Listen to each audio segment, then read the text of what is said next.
Hello friends, welcome to Arul TNPSC. இந்த வீடியோவில் நம்ம பாலிட்டியில் இருக்கிற ஃபுல் வேர் டு ஸ்டடி தான் பார்க்க போகிறோம்.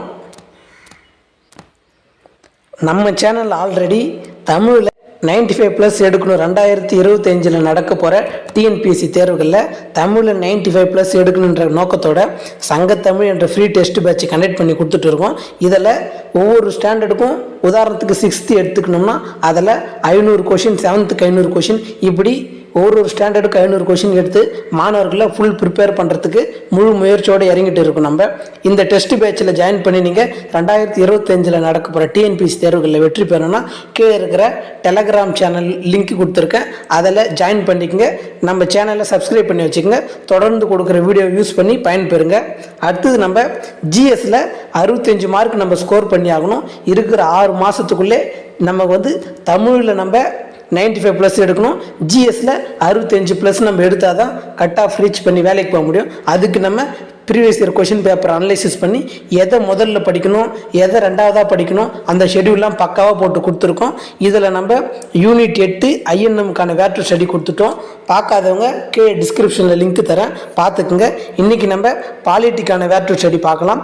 இது மட்டும் நம்ம பார்த்து முடிச்சிட்டோம்னா நம்ம ஒரு 40 கொஷின் ஜிஎஸ்ல 65க்கு 40 கொஷின் போட ரெடி ஆகிடலாம். இப்போ நம்ம தொடர்ந்து பாலிட்டி வேர் டு ஸ்டடி பார்க்கலாம். இப்போ நம்ம வேர் டு ஸ்டடி பார்க்குறதுக்கு முன்னாடி சிலபஸ் அனலைசிஸ் பார்த்துடலாம். Polity group 4 syllabus, group 2 syllabus ரெண்டுமே 99% சேமாக தான் இருக்கும். பெரிய மாற்றம் எதுவுமே இருக்காது. ரெண்டுமே ஃபுல்லாக தான் நம்ம படித்தாகணும். குரூப் 4 குரூப் 2 எதுக்கு படிக்கிறதா இருந்தாலும் ஃபுல்லாக தான் நம்ம படித்தாகணும்.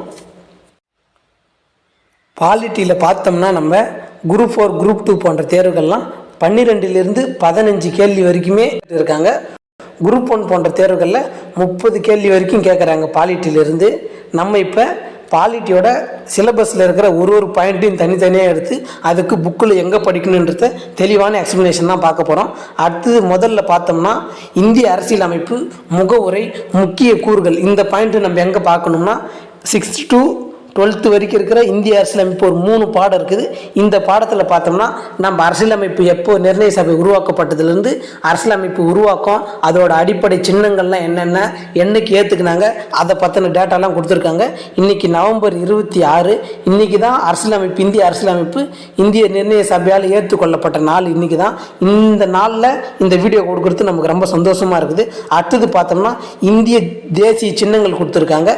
நம்ம நாடு எந்தெந்த தேசிய சின்னங்கள் எந்தெந்த ஆண்டு எடுத்துக்கிச்சு, அதுக்கு எந்த மாதிரியான தலைவர்கள் போராடி இருக்காங்க, அதை பற்றின வரலாறு கொடுத்துருப்பாங்க.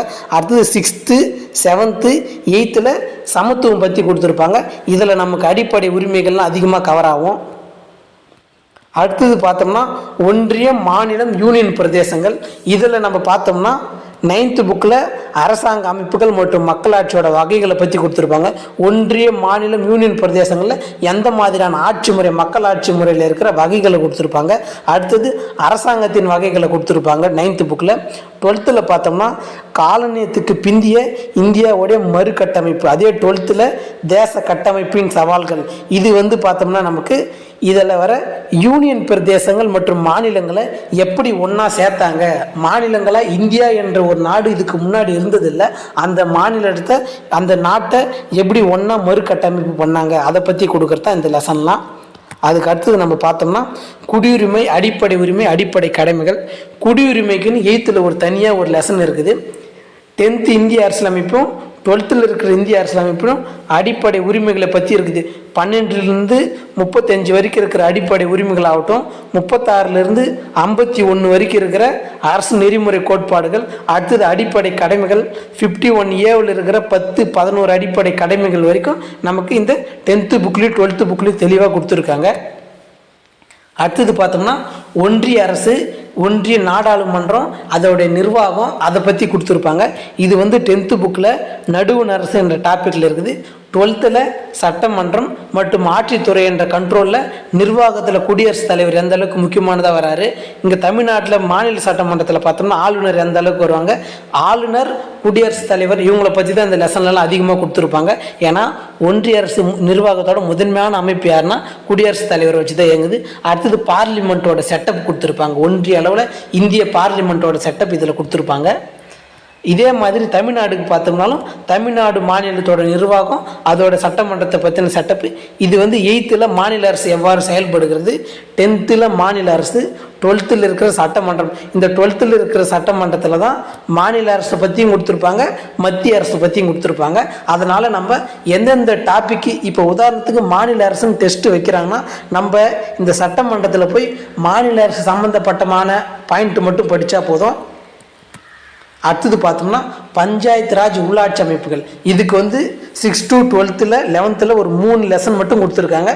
இந்த 3 லெசன் நம்ம கம்ப்ளீட் பண்ணிட்டோம்னாலே போதும். இதிலிருந்து எக்ஸாமில் 1 or 2 கொஷின் கேட்டுட்டு தான் இருக்காங்க. இப்போ நடந்த எக்ஸாம்லாம் குரூப் 4 2 கேள்வி கேட்டாங்க. ஒன்று வந்து நகராட்சிக்கு யார் இருப்பாங்கன்னு கேட்டாங்க. அதுக்கு அடுத்தது பார்த்தோம்னா அந்த GVK ராவ் குழு, பல்வந்த் ராய் மேத்தா குழு, அதிலிருந்து ஒரு கேள்வி கேட்டாங்க. 2 கேள்வி வரைக்கும் இதிலிருந்து கேட்குறாங்க. குறைந்தபட்சம் ஒரு கேள்வியாவது கேட்டுருவாங்க இதிலிருந்து எப்போவுமே. அதுக்கு பார்த்தோம்னா 6th உள்ளாட்சி அமைப்பு, 9th அதே உள்ளாட்சி அமைப்பு, 11th இருக்குது. இந்த 11th இருக்கிற உள்ளாட்சி அமைப்பு 9th ரொம்ப ப்ரீஃபாகவே கொடுத்துருப்பாங்க. அடுத்தது பார்த்தோம்னா கூட்டாட்சியின் அடிப்படை தன்மைகள், மத்திய மாநில உறவுகள். இந்தியா வந்து கூட்டாட்சி கொண்ட நாடு. மத்திய அரசும் மாநில அரசும் இணைந்து தான் இந்திய அரசாங்கத்தை வழிநடத்திட்டு இருக்கு. அப்படி இருக்கும்போது இதில் 12th இருக்கிற இந்தியாவின் கூட்டாட்சி தான் ரொம்ப ரொம்ப முக்கியமான டாப்பிக்காக இருக்குது. இதிலிருந்து 1 or 2 கொஷின் கேட்டுகிட்டே தான் இருப்பாங்க. இதில் தான் வரும் ராஜமன்னார் குழு, சர்க்காரியா கமிஷன், புன்ஷி குழுலாம் அதிகமாக நம்ம கூட்டாட்சி தத்துவங்களை பற்றி சொல்கிற குழு எல்லாம் இந்த லெசனில் தான் வரும். 7th இந்த கூட்டாட்சி அடிப்படை தன்மைகள், மத்திய மாநில உறவுகள்னு வரும்போது அரசியல் கட்சிகளில் கூட்டாட்சி தன்மை எந்த அளவுக்கு இருக்குதுன்றத சொல்கிறது தான் அரசியல் கட்சிகள், அரசாங்கத்தின் வகைகள் அதில் தான் வரும். இந்தியாவுடைய நிர்வாக அமைப்பில் கூட்டாட்சி எந்த அளவுக்கு செயல்படுதுன்றதில் இந்தியாவுடைய கூட்டாட்சி கொடுத்துருப்பாங்க. இதில் தான் அட்டார்னி ஜெனரல், அட்வொகேட் ஜெனரலோட போஸ்டிங் பற்றிலாம் இதில் கொடுத்துருப்பாங்க. UPSC TNPSCயோட போர்டு எல்லாம் எப்படி இயங்குது, அதில் மத்திய மாநில அளவு இருக்கிறவங்களை யார் நியமிக்கிறது, அதை பற்றிலாம் இந்த லெசனில் தான் கொடுத்துருப்பாங்க. அடுத்தது தேர்தல் பார்த்தோம்னா தேர்தலும் ரொம்ப முக்கியமான டாபிக் தான். இதில் பார்த்தோம்னா 2 லெசன் படித்தாலே போதும். தேர்தல் மற்றும் அரசியல் கட்சிகள், தேர்தல் மற்றும் பிரதிநிதித்துவம் 9th 11th இந்த லெசன் இருக்குது. அடுத்தது நம்ம இந்திய நீதி அமைப்புகள், சட்டத்தின் ஆட்சி. இந்த சட்டத்தின் ஆட்சி, இந்திய நீதி அமைப்புகள் ரொம்ப ரொம்ப முக்கியமான லெசனு. ஏன்னா இதிலிருந்து எல்லா எக்ஸாமும் கேள்வி கேட்டுகிட்டே தான் இருப்பாங்க. நீதித்துறை 8th புக்கில் இருக்குது. இந்திய அளவில் நீதித்துறை வந்து பண்டைய காலத்தில் எப்படி இருந்துச்சு, நடுக்காலத்தில் எப்படி இருந்துச்சு, இப்போ தற்போது இந்திய நீதித்துறை எப்படி இருக்குது, ஐரோப்பியர் வருகைக்கு அப்புறம் எப்படி இருக்குது, சுதந்திரம் வாங்கினதுக்கு அப்புறம் இந்திய நீதித்துறை எப்படி இருக்குது, இப்போ நம்ம மின் நூலகம் வரைக்கும் வரோம். அதே மாதிரி கோர்ட்டு இருக்குது. அந்த கோர்ட் எப்படி வந்தது, எந்த மாதிரியான மக்கள் ஆட்சிக்கு எந்த மாதிரியான கோர்ட்லாம் இந்தியாவில் இயங்குது, அதை பற்றிலாம் இந்த லெசனில் இருக்கும். அடுத்தது 12th புக்கில் இந்திய நீதித்துறை. இதில் தான் சட்டத்தின் ஆட்சி. சட்டத்தின் ஆட்சி என்ற பதம் வந்து உருவாக்கியவர் யார், அதில் எந்தெந்த மாதிரியான டேர்ம்ஸ் வச்சுருக்காங்க, அதெல்லாம் இந்த 12th புக்கில் இருக்கும். அடுத்தது நம்ம பார்த்தோம்னா பெண்களுக்கு அதிகாரம் அளித்தல், நுகர்வோர் பாதுகாப்பு அமைப்புகள். பெண்களுக்கு அதிகாரம் அளித்தல் வந்து இதில் வந்து இந்திய அளவில், உலக அளவில், தமிழ்நாட்டு அளவில் முதன்மையான பெண்களை பற்றின பட்டியல் கொடுத்துருப்பாங்க. பெண்களுக்காக இயற்றப்பட்ட சட்டங்களை பற்றி இந்த லெசனில் 7th கொடுத்துருப்பாங்க. அடுத்தது அதே 7th பார்த்தோம்னா சந்தை மற்றும் நுகர்வோர் பாதுகாப்பு சட்டத்தை பற்றி கொடுத்துருப்பாங்க. ஒரு நுகர்வோருக்கான டேர்ம்ஸ் என்னென்ன இருக்குது, அவங்க எப்படி கம்ப்ளைண்ட் ஆனால் எப்படி ரைஸ் பண்ணலாம், அதை பற்றிலாம் இந்த லெசனில் கொடுத்துருப்பாங்க. அடுத்தது பார்த்தோம்னா நமக்கு மனித உரிமைகள் சாசனம். இந்த மனித உரிமைகள் சாசனம் வந்து எப்படி உருவானது, அதற்கான வரலாறு என்ன, இன்னைக்கு இந்தியாவில் மனித உரிமைகள் சாசனம் எந்த ஆண்டிலிருந்து கொண்டாடப்பட்டு வருகிறது, அதற்கான சட்ட அமைப்புகள்லாம் எப்படி இருக்குது, அதை பற்றி சொல்கிறத இந்த 2 லெசனும். இப்போ லேட்டஸ்ட்டாக நடந்த எக்ஸாமில் இந்த மனித உரிமைகளை பற்றி கூட கேள்வி கேட்டிருந்தாங்க. December 10 மனித உரிமைகள் தினம்னு கொடுத்துட்டு அதுக்கான வரலாறு உள்ளே இருக்கும். அதை நம்ம தெளிவாக பார்த்துக்கலாம். அதுக்கு அடுத்தது நம்ம பார்த்தோம்னா அடுத்த வேர் டு ஸ்டடியில் நம்ம பாலிட்டி முடிச்சிட்டோம். அதுக்கு அடுத்த வேர் டு ஸ்டடியில் நம்ம ஹிஸ்ட்ரி கம்ப்ளீட்டாக கொடுத்துடலாம். இதே மாதிரி நம்ம ஒவ்வொரு வேர் டு ஸ்டடியாக பார்த்து முடிச்சிட்டோம்னா நம்ம வந்து ஜிகேவில் ஈஸியாக 65 கொஷின் நம்ம அடிக்கலாம். நம்ம இன்னைக்கு இந்த ஷெடியூலில் இன்னும் நமக்கு பேலன்ஸ் இருக்கிறது ஹிஸ்ட்ரி மட்டும்தான். அதை நம்ம அடுத்த கிளாஸில் வேர் டு ஸ்டடியாக கொடுத்துடலாம். இதை நம்ம கம்ப்ளீட் பண்ணி முடிச்சிட்டாலே நமக்கு 40 கொஷின் கன்ஃபார்ம் ஆகிடும். அடுத்து நம்ம போகக்கூடிய ஒரு 25 to 30 கொஷின் நம்ம போட்டோம்னாலே நம்ம இந்த குரூப் 1 நம்மளுடைய வேலையை நிச்சயம் பண்ணிடலாம். அதுக்கு நம்ம சயின்ஸ் பார்ட் பை பார்ட்டாக எந்த இடத்துல வேர் டு ஸ்டடி இருக்குது, அது ஒரு பார்ட் ஒரு வீக் எப்படி படிக்கலாம், எக்கனாமிக்ஸ், யூனிட் 9, ஜியாகிரஃபி இதெல்லாம் எங்கே படிக்கலான்ற வேர் டு ஸ்டடி கொடுக்கலாம். நமக்கு வந்து ஜிகேவுக்கான டெஸ்ட் சீரிஸ் பார்த்தோம்னா தமிழுக்கு ஃப்ரீ டெஸ்ட் சீரிஸ் கொடுத்துட்டோம்.